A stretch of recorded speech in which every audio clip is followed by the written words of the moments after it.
This is Minecraft's newest biome, and this is Minecraft's newest biome in the stripy part of the far lands. And then when you go as far as the stripe lands in two separate directions at the same time, you arrive at this, a place where only every other block is visible and all mobs immediately fall through the ground alongside everything else. The far lands are often considered to be one of the most beautiful Bedrock exclusive features. I even hear some Java people saying they'd like them over there, but it actually is a bug that they've been able to fix on Java and funnily enough not been able to fix on Bedrock, but we actually have an explanation of how and why straight from a Minecraft developer himself, because Alexander Torsling was asked about this, saying, are you ever going to fix it? It's a huge downside compared to Java's generation, and Border and 30 million blocks by 30 million blocks at least fix players glitching into the blocks, so at least it's semi-playable, thank you. Because trying to play the Farlands in survival looks something like this. Let's play some Minecraft or not. Whoa, how is it burning down here? Where is this bedrock coming from? What is the world?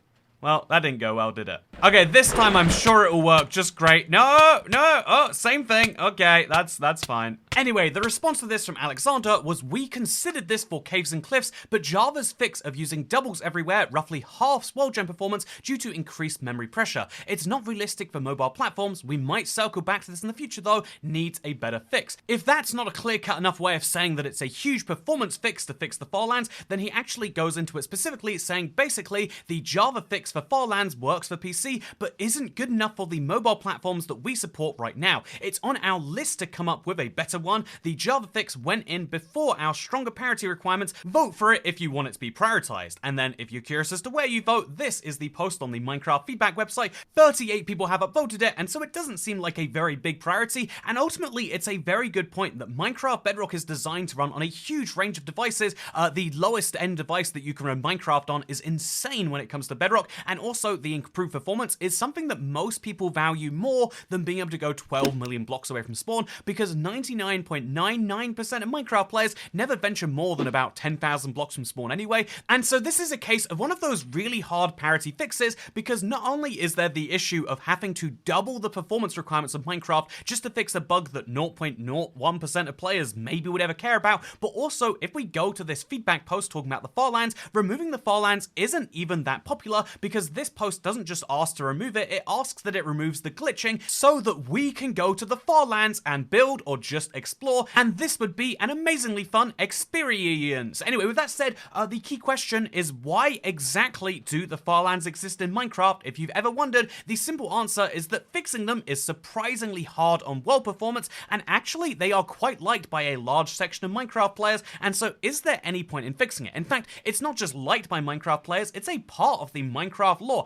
Minecraft Story Mode, if you remember that whole game, actually referenced the Farlands specifically. To many players, they are not a bug, but instead a feature, so is it worth making the game worse just to fix something that many people think of as a feature? This is one of the big challenges in parity, and as you can see, the original tweet there actually specifically mentioned that there were stronger parity requirements now than when they fixed the Java version, and so this is something they have to consider going forwards. But even stuff like, yeah, the Roof of the Nether on Java, officially that's a bug, and so they could fix that on the Java edition, and obviously that would involve ruining everyone's above the Nether experience. It would technically improve performance, but a lot of people would lose something that they have, and so they have to kind of just say, yeah, it's a bug over here and it will never come to Bedrock, but we won't remove it from Java, but basically locking in a difference between the games, one of the big challenges of parity, and one of the reasons why I think it'll be very hard to truly ever say that Bedrock and Java are actually the same. Speaking of Java and Bedrock being the same, Dapwo asks, how are you guys already on 1.20.10 while we are on 1.20.1?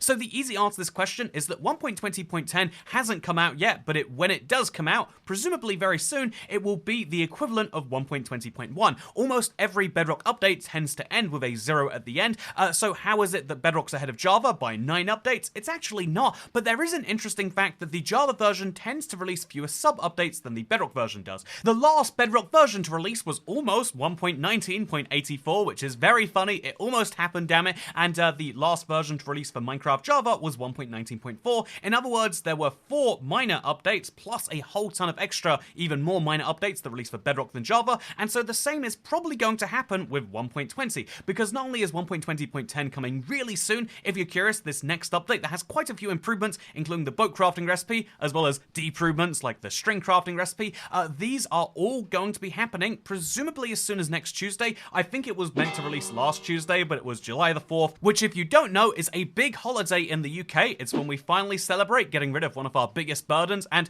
yeah, the long story short is that because July the 4th was happening, we probably didn't get the update, which now means it's almost guaranteed to be next Tuesday because 1.20.20 is surprisingly far in development too. We've seen a lot of betas for that with some really interesting changes, especially to the Wandering Trader. I am incredibly excited. If you're curious as to what's happening on Java at the same time, well, actually, we have some news regarding Snapshot. Slice Lime, who is like the tech lead for Minecraft Java, says he's finishing his last day before vacations and managed to wrap up some new exciting function stuff, functions being like running a lot of commands at the same time, and basically this is something he's excited to release. There aren't any snapshots just after a new update, which is really interesting to me, but they presumably will start on those soon. Maybe that's for 1.20.2, or maybe that's one of the early steps for 1.21. That is something we'll have to wait and see about, but something you won't have to wait to see is how many cherry planks have been acquired in the 1.20 update. That's right, Mojang put out this graphic for the Trails and Tales update, and as you can see, there have been 62,545,667 cherry planks acquired. That is almost, or that is more in fact than the number of armor pieces trimmed,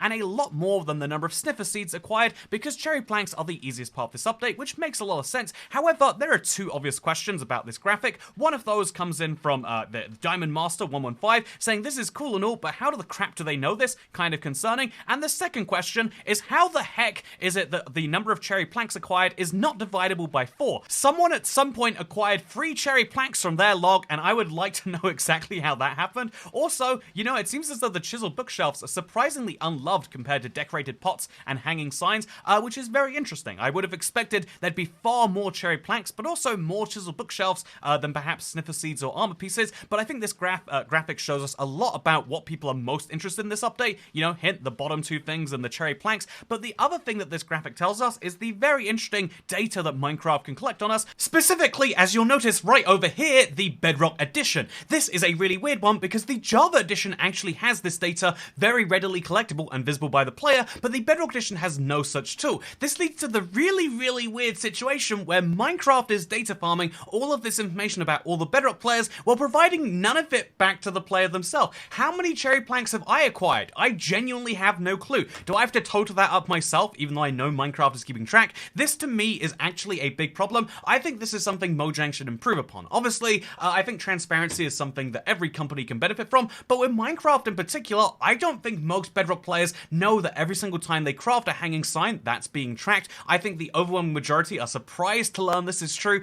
and if you're going to be tracking that information, and you're going to be doing it, you know, with or without consent, at least give us access to that information. I feel like there might be some EU laws about that, and I feel as though Mojang is a Swedish company and probably has to follow those EU laws, but you know what? What am I? I'm not a real lawyer. I'm just a Minecraft YouTuber who feels like I want to know how many sniffer seeds have I acquired. I would love to know all sorts of data from my Minecraft world, and Minecraft console had leaderboards to track your distance traveled, sugarcane blocks mined, that's why I have my farm. Minecraft Java has a lovely little sheet. Why don't we have one of those on Bedrock? You know, is there a way we can convince them to do this? Also, while you're at it, subtitles be nice. Also, while you're at it, why not just let us build on the roof of the Nether? Okay, this is going very off track. Speaking of being very off track, Tanksawhack had a very interesting comment today, which was on my 1.21 already being planned short, because obviously Minecraft 1.21 is planned and they're working on it, but they're not going to announce it till they have enough to show and until they feel like the hype cycle of 1.20 has kind of died down, which is why they say, so the faster the hype cycle dies, the faster we get new updates. I think we found a bug in the system, and it's funny because this is probably how Mojang should do updates in my opinion.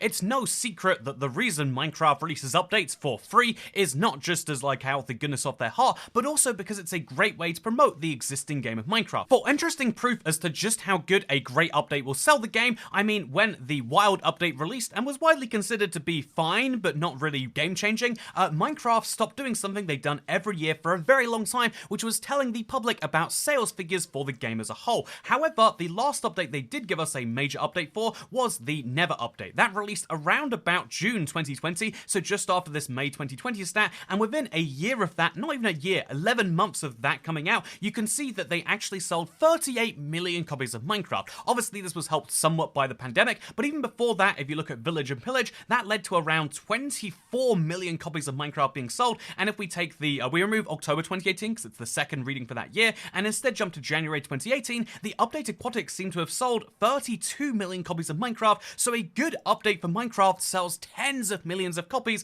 and even if each of those were only at $20 each, we're still talking about hundreds of millions of dollars behind a good Minecraft update, whereas it's much closer to just $250 million for a bad Minecraft update. I mean, can you imagine releasing a Minecraft update only making $250 million?